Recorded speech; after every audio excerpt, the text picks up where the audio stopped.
Good evening everyone.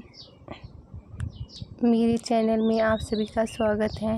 मैं आपके सामने कुछ सीटेट हिंदी पेडागोजी के क्वेश्चन लेके आई हूँ। ये आप सभी के लिए आने वाले एग्ज़ाम सीटेट के लिए काफ़ी फ़ायदेमंद होगी। जो भी मेरी ये क्वेश्चन है प्रीवियस ईयर से मैंने नोट्स बनाए थे, तो उसी में से आपको बता रही हूँ कि कक्षा 6 की अध्यापिका अपनी कक्षा के कुछ विद्यार्थियों को 5-5 के समूहों में बांटती है और 3 महीने तक साथ साथ काम करने के लिए कार्य देती है।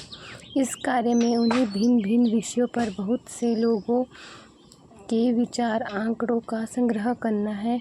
बाद में एक रिपोर्ट लिखकर उसे कक्षा में प्रस्तुत करनी है। इस गतिविधि को क्या कहते हैं?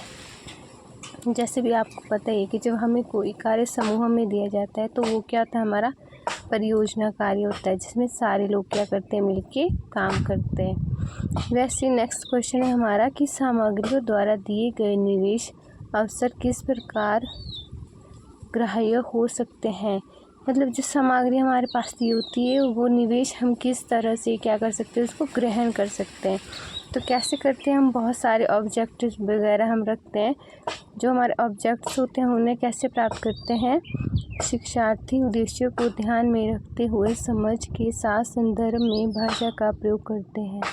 जब बच्चे क्या करते हैं, किसी उद्देश्य को ध्यान में रखते हुए समझ के साथ संदर्भ में भाषा का प्रयोग करते हैं।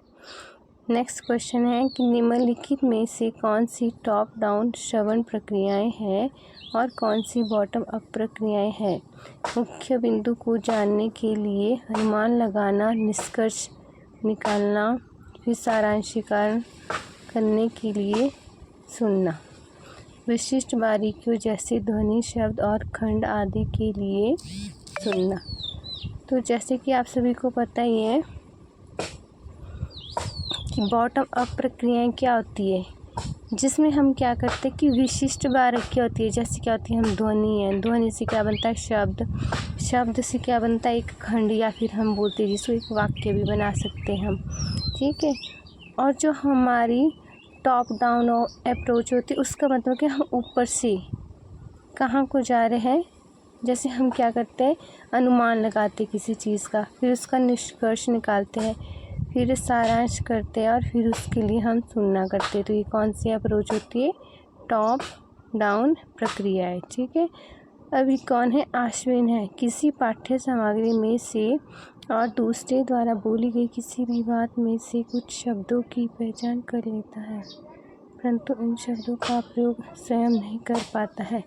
इन शब्दों को किस श्रेणी में रखेंगे, तो इन शब्दों को रखेंगे निष्क्रिय शब्द संपदा। निष्क्रिय का मतलब ये है कि जो दूसरे के द्वारा बोला गया है उसे हम कौन सी शब्द संपदा बोलते हैं, निष्क्रिय।